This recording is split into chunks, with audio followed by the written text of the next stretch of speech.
আসসালামু আলাইকুম। আজকে আমি রান্না করব চিংড়ি মাছের দো পেঁয়াজা।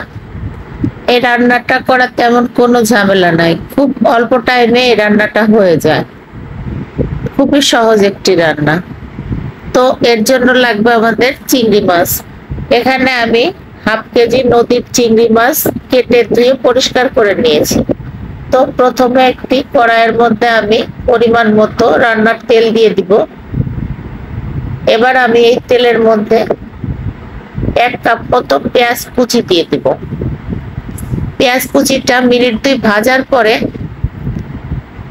এর থেকে আমি অর্ধেকটা পেঁয়াজ আলাদা একটি বাটিতে তুলে রাখবো।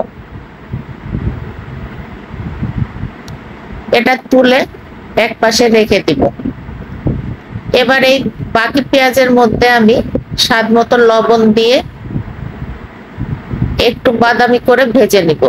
এটা যখন একটু বাদামি হয়ে যাবে তখন এর মধ্যে আমি 1 টেবিল চামচ রসুন বাটা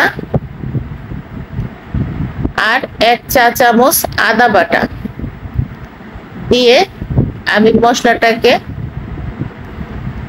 একটু ভাজা ভাজা করে দিব। আর দিব আমি স্বাদ মতো মরিচের গুঁড়া আর 1 চা চামচ জিরার গুঁড়া দিয়ে এটাকেও আমি আরেকটু ভাজবো। এটা একটু ভেজে নিয়ে এর মধ্যে আমি দিয়ে দিব স্বাদ মতো হলুদের গুঁড়া আর 1 চা চামচ ধনিয়ার গুঁড়া দিয়ে আমি সামান্য একটু পানি দিয়ে মশলাটাকে সুন্দরভাবে কষিয়ে নিব। মশলাটা কষানো হলে যখন তেল উপরে উঠে আসবে তখন এর মধ্যে আমি চিংড়ি মাছগুলো দিয়ে ঢাকনা দিয়ে ঢেকে কষিয়ে নিব। ঢাকনা খুলে আমি মাঝে মধ্যে নেড়ে নেড়ে এভাবে কষায় নেব।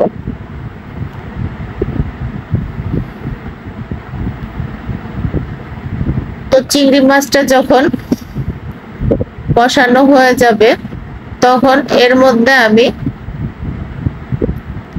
1 কাপ মতো পানি অ্যাড করে দিব।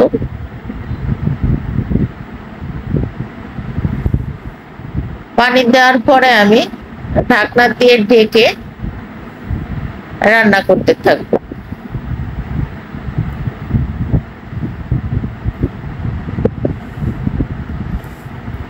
তো কিছুক্ষণ রান্না করার পরে যখন পানি শুকিয়ে আসবে,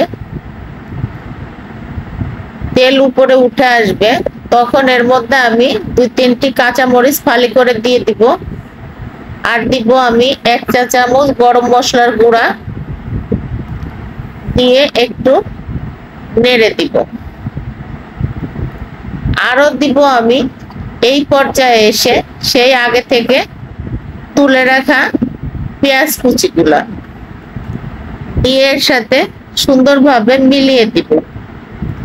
এই পেঁয়াজটা একটু কচকচাই থাকবে। এই পেঁয়াজটা কিন্তু ওরকম সেদ্ধ হবে না।